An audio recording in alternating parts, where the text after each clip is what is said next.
नमस्कार, आप देख रहे हैं प्रदेश हमारा, आपके साथ मैं हूं दीक्षा। सबसे पहले कोरोना अपडेट आपको दे रहे हैं। देश में, भारत में 24,942 आंकड़ा पहुंच गया है मरीजों का। जी हां, कोरोना मरीजों की संख्या 24,942 हो गई है, जिसमें से 18,953 कोरोना केस अभी तक एक्टिव हैं। तो आंकड़ा 24,000, जी हां, 24,000 के पार पहुंच गया है। लगभग करीब 25,000 का ये आंकड़ा छूने वाला है, जिसमें से 18,953 मामले अभी तक एक्टिव है। ध्यान दीजिए, 24,942 ये आंकड़ा है कोरोना मरीजों का। इतने केसेस रिपोर्ट किए गए हैं, जिसमें से 18,953 केसेस फिलहाल एक्टिव है। मरने वालों की बात करें तो मौत का आंकड़ा 779 है। वहीं 5,209 लोग जो मरीज थे, कोरोना वायरस से संक्रमित थे, वो लोग ठीक भी हुए हैं। आपकी टीवी स्क्रीन पर ग्राफिक्स है, ग्राफिक्स के जरिए आप ये आंकड़ा देख पा रहे हैं। अगर प्रदेश की बात करें, राजस्थान की बात करें, तो राजस्थान में पॉजिटिव मरीजों की संख्या 2083 है। मतलब अभी तक फिलहाल राजस्थान में 2083 केसेस रिपोर्ट किए गए हैं कोरोना वायरस के। प्रदेश में अभी 22 और नए पॉजिटिव केस सामने आए हैं। आज दिन भर में प्रदेश में 49 पॉजिटिव केस कोरोना वायरस के सामने आए। प्रदेश में कोरोना वायरस की वजह से अब तक 34 लोगों ने अपनी जान गंवा दी है। कोटा में एक व्यक्ति की मौत हुई है। वहीं 513 पॉजिटिव मरीज की रिपोर्ट नेगेटिव भी हो गई है। 244 लोगों को डिस्चार्ज कर दिया गया है। जयपुर की बात करें तो जयपुर में कोरोना के 15 नए पॉजिटिव केस सामने आए हैं। रामगंज में 10, शास्त्री नगर में 3, आगरा रोड, आरडी हॉस्पिटल में एक पॉजिटिव केस सामने आया है। चित्तौड़गढ़ और राजसमंद की बात करें तो यहां पर भी कोरोना ने दस्तक दी है। चित्तौड़गढ़ और रामगंज में एक पॉजिटिव केस कोरोना वायरस का सामने आया है। चलिए मैप के जरिए देखते हैं प्रदेश में कहां कितने केसेस हैं। सबसे पहले आपको बता दें, प्रदेश में अभी तक ये आंकड़ा, कोरोना मरीजों का आंकड़ा 2083 है। मौत का आंकड़ा 34 है। ठीक होने वालों की संख्या 244 है। जिलेवार बात करें तो बांसवाड़ा में 61 केस रिपोर्ट किए गए हैं। जैसलमेर की बात करें तो जैसलमेर में 34, भरतपुर में यह आंकड़ा 109 है। झुंझुनू में यह आंकड़ा 42 है। भीलवाड़ा की बात करें तो भीलवाड़ा में यह आंकड़ा 33 है। जोधपुर में कोरोना पॉजिटिव मरीजों की संख्या 387 है। बीकानेर में यह आंकड़ा 37, ध्यान दीजिए। टोंक में ये 115 है। जयपुर में सबसे ज्यादा 792 रिपोर्ट किए गए हैं कोरोना वायरस के केसेस। और कोटा की बात करें तो यहां पर 149 केस रिपोर्ट किए गए हैं। तो जोधपुर की बात कर लेते हैं। जोधपुर में कोरोना वायरस की वजह से तीसरी मौत सामने आई है। मोहनपुरा में कोरोना की वजह से एक बुजुर्ग ने अपनी जान गंवा दी। आज ही एम्स हॉस्पिटल में रिपोर्ट पॉजिटिव आई थी। जोधपुर में कोरोना से ये तीसरी मौत है। मौत का आंकड़ा जोधपुर में 3 हो गया है। एक बुजुर्ग को एम्स हॉस्पिटल में भर्ती करवाया गया था। आज ही ये मरीज को भर्ती करवाया गया, पॉजिटिव रिपोर्ट आती है, जिसके बाद आज ही जोधपुर में तीसरी मौत सामने आई है। केंद्रीय गृह मंत्रालय द्वारा लॉकडाउन 2 के आदेश जारी करने के बाद राज्य के गृह विभाग ने संशोधित दिशा निर्देश जारी किए हैं। इस आदेश में पंजीकृत दुकानों को खोलने की अनुमति दी गई है। अगर बात करें क्या क्या अनुमतियां दी गई हैं, तो उसमें आपको बता दें, सिर्फ सामान बेचने वाली दुकानें ही खुली रहेंगी। ग्रामीण क्षेत्रों में सभी दुकानें खुली रहेंगी। शहरों की बात करें तो शहर में मॉल्स, शॉपिंग कॉम्प्लेक्स, सैलून, शराब की दुकानें सब बंद रहेंगी। दुकानों में सिर्फ 50% स्टाफ को ही काम करने की अनुमति दी गई है। मास्क लगाना, सोशल डिस्टेंसिंग का पालन करना, ये चीजें अनिवार्य की गई हैं। बिजली पंखे की दुकान खोलने की अनुमति भी मिल गई है। प्रीपेड मोबाइल की दुकान की रिचार्ज की दुकान भी खुलेगी। किताबों की दुकान खोलने की अनुमति भी दी गई है। किताबों की होम डिलीवरी की व्यवस्था के निर्देश दिए गए हैं। एग्रीकल्चर, हॉर्टिकल्चर और एलाइड एक्टिविटीज भी शुरू हो सकेंगी। हॉटस्पॉट और कंटेनमेंट जोन में छूट नहीं दी गई है।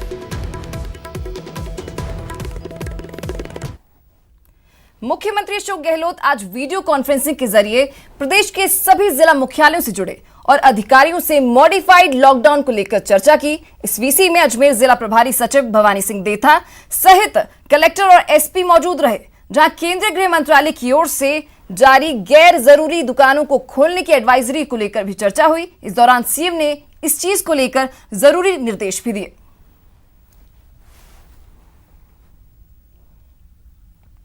सीएम गहलोत ने केंद्र से कोरोना के खिलाफ जंग में सभी राज्यों के लिए गाइडलाइंस में एकता दिखाने और देश भर में फंसे प्रवासी मजदूरों के लिए स्पष्ट रणनीति बनाने को लेकर एक के बाद एक 4 ट्वीट किए हैं।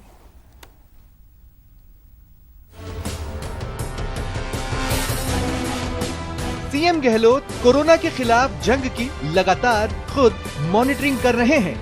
इसी बीच कोविड के खिलाफ सभी राज्यों के लिए केंद्र से गाइडलाइंस में एकता दिखाने और देश भर में फंसे प्रवासी मजदूरों की समस्या के समाधान को लेकर सीएम गहलोत ने एक के बाद एक 4 ट्वीट किए हैं।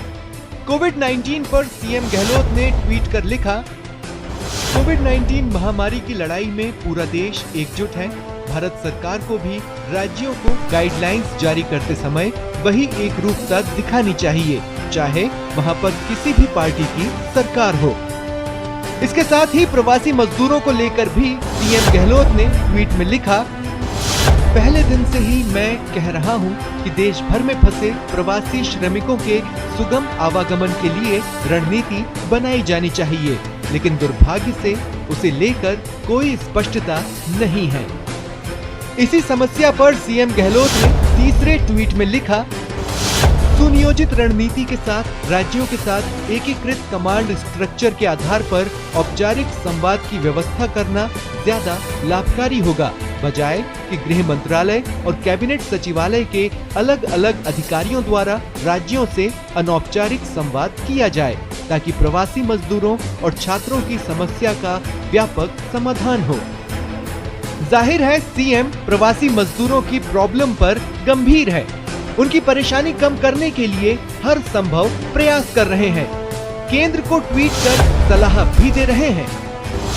केवल विशेष रूप से आने जाने की उचित पद्धति के साथ सावधानी पूर्वक योजनाबद्ध रणनीति, जैसे कि GOI द्वारा चलाई जाने वाली विशेष ट्रेनें समस्या का समाधान करेगी।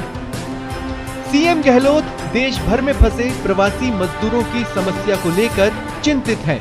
यही वजह है कि समस्या के समाधान के लिए उन्होंने एक के बाद एक कई ट्वीट किए और प्रवासी प्रॉब्लम को सॉल्व करने का फॉर्मूला शेयर किया।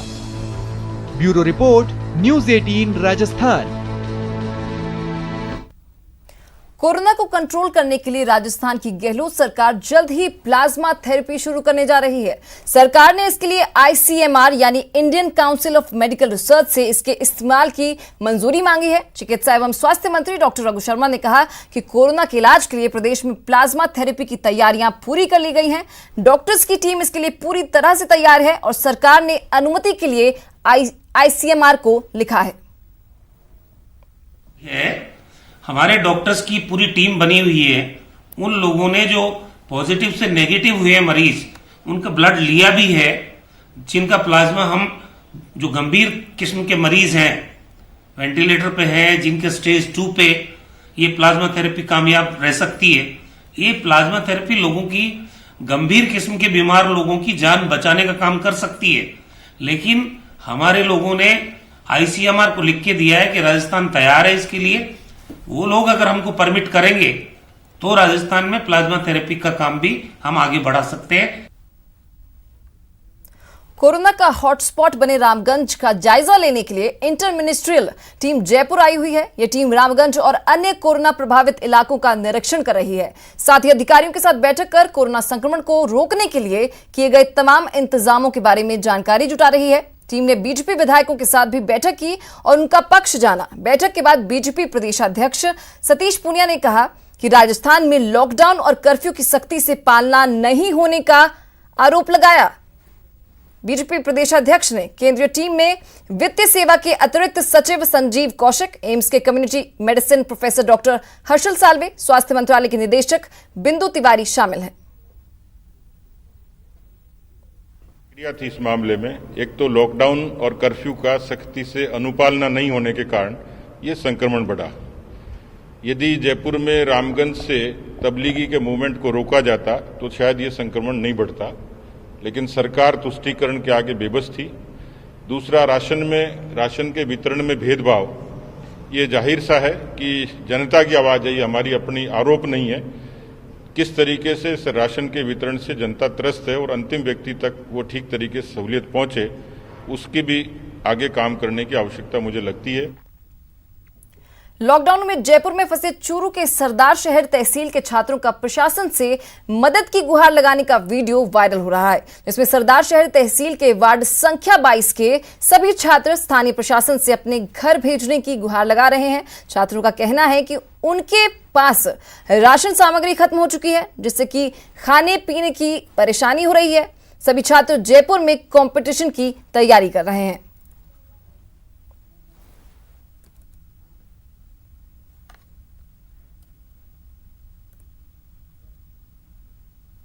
अब बात उन लोगों की जो खाड़ी देशों में काम करते हैं और लॉकडाउन की वजह से उन्हें वेतन की याद सता रही है, माफ कीजिएगा, वतन की याद सता रही है। जी हां, शेखावटी से हजारों नौजवान कतर, मस्कट, कुवैत, सऊदी अरब, दुबई या शारजाह में रहते हैं, जो लॉकडाउन खुलने का इंतजार कर रहे हैं। दरअसल शेखावटी के रहने वाले नौजवानों में सब अलग अलग क्षेत्रों में अपनी सेवाएं दे रहे हैं, जिनमें से ज्यादातर कंस्ट्रक्शन कंपनियों में हैं और उसके अलावा स्वास्थ्य सेवाएं में भी यहां के नौजवान दुबई में अपनी सेवाएं दे रहे हैं। हालांकि इन नौजवानों के मुताबिक यहां की सरकार उनका पूरा सहयोग कर रही है। उन्हें मास्क, ग्लव्स से लेकर खाने पीने का सामान डोर टू डोर पहुंचाया जा रहा है। इतना ही नहीं, जिनकी आमदनी रुक गई है उन्हें चिन्हित कर आर्थिक सहायता भी दी जा रही है। फिलहाल ये सभी लोग लॉकडाउन की वजह से अपने घरों तक नहीं पहुंच पाए हैं और अब ये लॉकडाउन खुलने का इंतजार कर रहे हैं। बता दें कि हाल ही में दुबई की राजकुमारी प्रिंसेस हिंद अल कसीमी ने ट्वीट कर बताया था कि उनके देश में लाखों भारतीय रहते हैं और ये उनकी आबादी का 27% है। नमस्कार, अस्सलाम वालेकुम दोस्तों, मेरा नाम मोहम्मद रफ़ीक है और मैं दुबई में as a health care worker काम करता हूँ। जैसा कि आपको पता है कि कोविड-19 की वजह से पूरी दुनिया में लॉकडाउन है, तो एज यूजुअल यहाँ दुबई में भी लॉकडाउन है और इस लॉकडाउन में हम पूरी सेफ्टी प्रिकॉशन जो दुबई गवर्नमेंट ने जारी की उसको फॉलो करते हैं और आई होप कि आप लोग भी वहाँ पे हमारी स्टेट गवर्नमेंट और सेंट्रल गवर्नमेंट ने जितनी प्रिकॉशन गाइडलाइंस जारी की हैं सेफ्टी के रिगार्डिंग आप लोग फॉलो करते होंगे। अस्सलाम वालेकुम, मैं इमरान खोकर दोहा कतर में हूँ। कोरोना वायरस यहाँ पर भी फैल रहा है, लेकिन हम लोग यहाँ की सरकार की गाइडलाइन को फॉलो कर रहे हैं और पूरी तरीके से अपना ख्याल रख रहे हैं और हम लोग यहाँ पर बिल्कुल सुरक्षित हैं। राजस्थान के हमारे लोगों की, चूरू के हमारे परिवार की लोगों की हमें बहुत ज़्यादा फिक्र है, हमें उनकी याद आती है। रमज़ान का पाक महीना शुरू हो चुका है और ईद आने वाली है। ईद के मौके के ऊपर हम लोगों ने भी सपने सजाए थे कि हम अपने लोगों के बीच में होंगे, अपने परिवार के बीच में होंगे, और लेकिन जैसे भी है ये बीमारी पूरी तरीके से फैल रही है। आप लोग अपना ध्यान रखिए। चलिए यहाँ रुकेंगे छोटे से ब्रेक के लिए। ब्रेक के बाद खबरों का सिलसिला जारी है।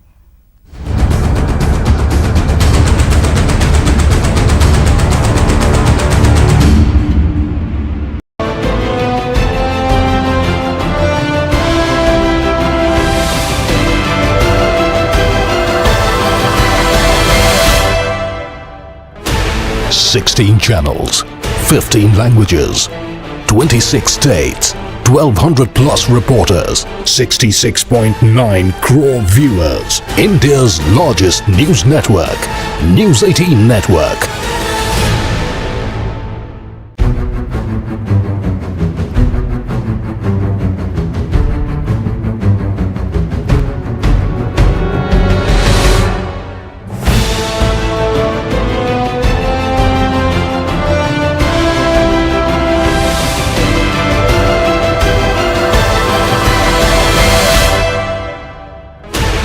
Sixteen channels, 15 languages, 26 states, 1,200 plus reporters, 66.9 crore viewers. India's largest news network, News 18 Network.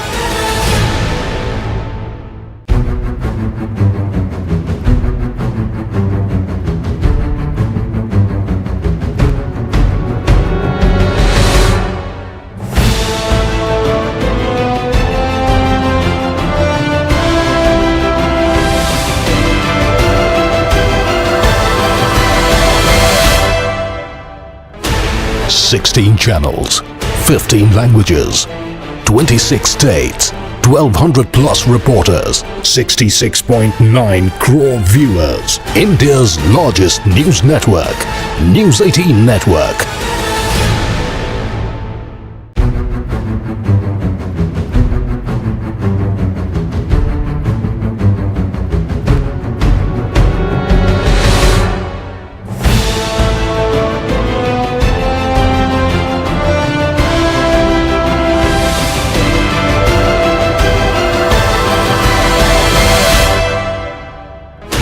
Sixteen channels, 15 languages, 26 states, 1200 plus reporters, 66.9 crore viewers. India's largest news network, News 18 Network.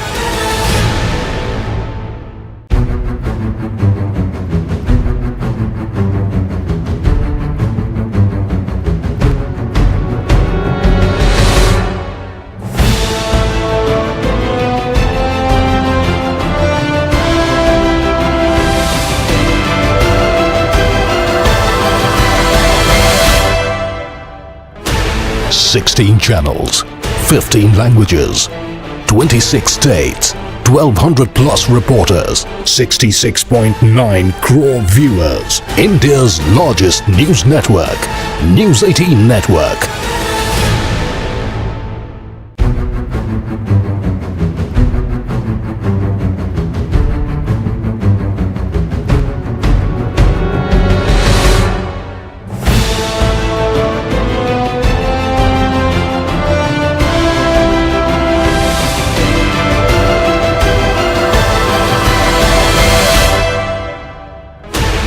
Sixteen channels, 15 languages, 26 states, 1200 plus reporters, 66.9 crore viewers. India's largest news network, News 18 Network.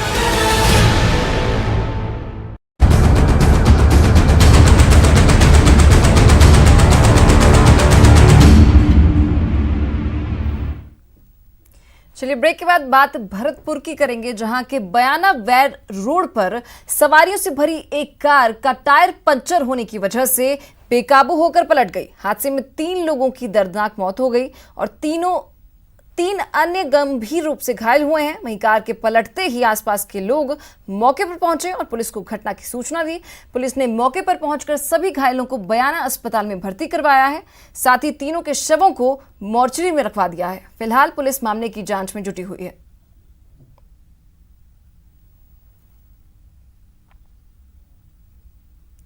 Tonk जिले में दलित किशोरी के शव के मामले में police ने खुलासा किया है। पुलिस ने मामले की तफ्तीश करते हुए हत्या के आरोप में लेखराज उर्फ मुकेश मीणा को गिरफ्तार किया है। बताया जा रहा है कि आरोपी 2nd ईयर का छात्र है और पिछले 1 हफ्ते से वो किशोरी का पीछा कर रहा था और उसके घर के भी चक्कर लगा रहा था। वहीं पुलिस का कहना है कि आरोपी ने किशोरी का नाले में मुंह दबाकर उसकी हत्या कर दी थी। फिलहाल पुलिस ने आरोपी के खिलाफ पॉक्सो एक्ट के तहत मामला दर्ज कर मामले की जांच शुरू कर दी है।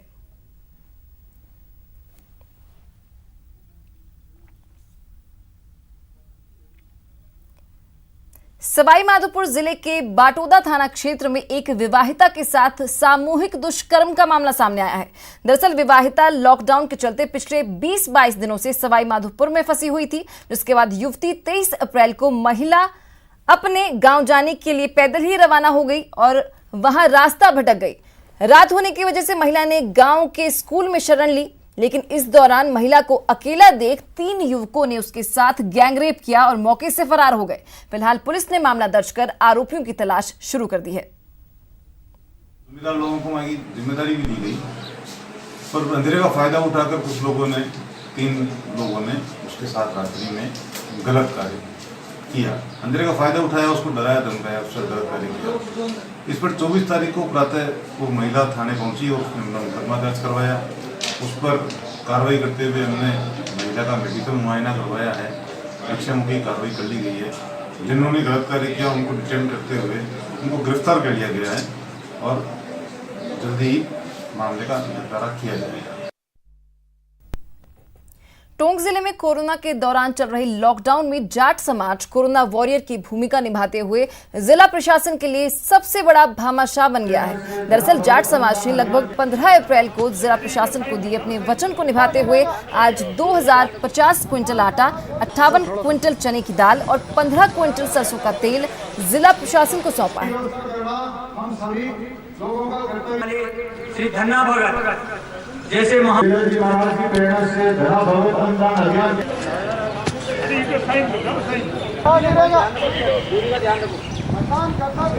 थोड़ा सा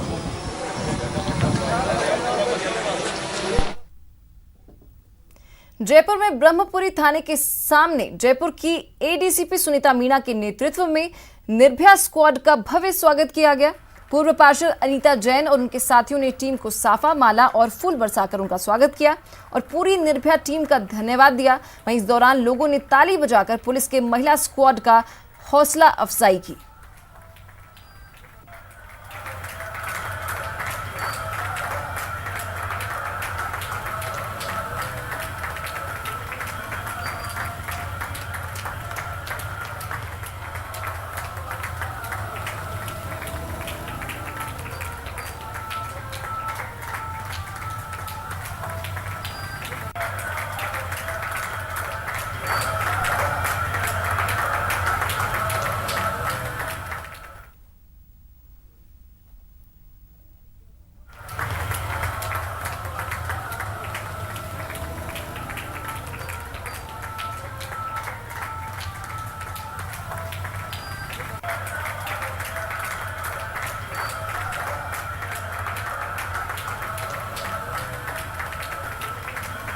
तो जयपुर में ब्रह्मपुरी थाने के सामने जयपुर की एडीसीपी सुनीता मीणा के नेतृत्व में निर्भया स्क्वाड का भव्य स्वागत किया गया। आप तस्वीरें देख सकते हैं किस तरीके से माला पहनाकर, फूल बरसाकर पूरे स्क्वाड का स्वागत किया गया।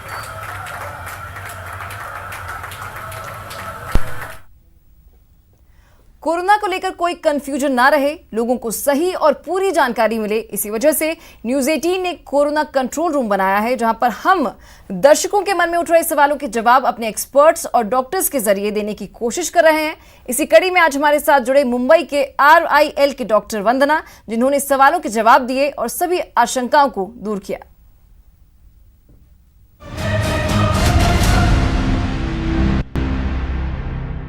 मैं सुनीता सिन्हा हजारीबाग से ये जानना चाहती हूँ, क्या मास्क पूरी तरह से कोरोना से बचा सकता है? मेरा नाम वैशाली है, मैं उत्तर प्रदेश के जिले बिजनौर से हूँ।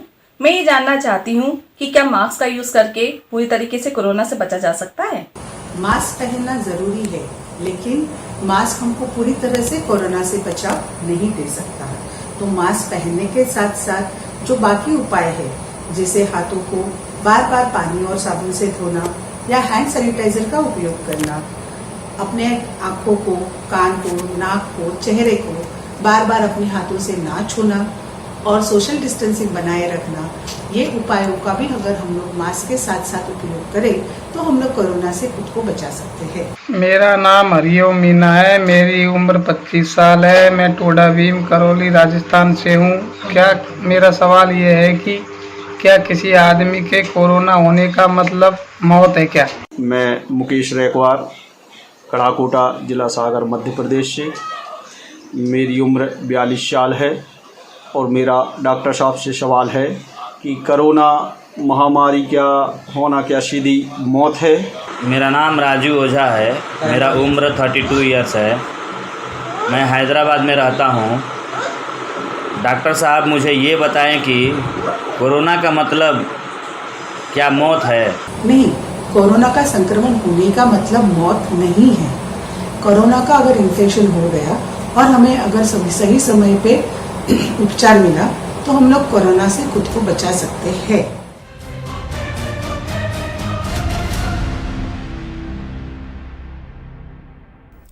तो चलिए फिलहाल इस बुलेटिन में इतना ही। आप देखते रहिए न्यूज़ 18 राजस्थान।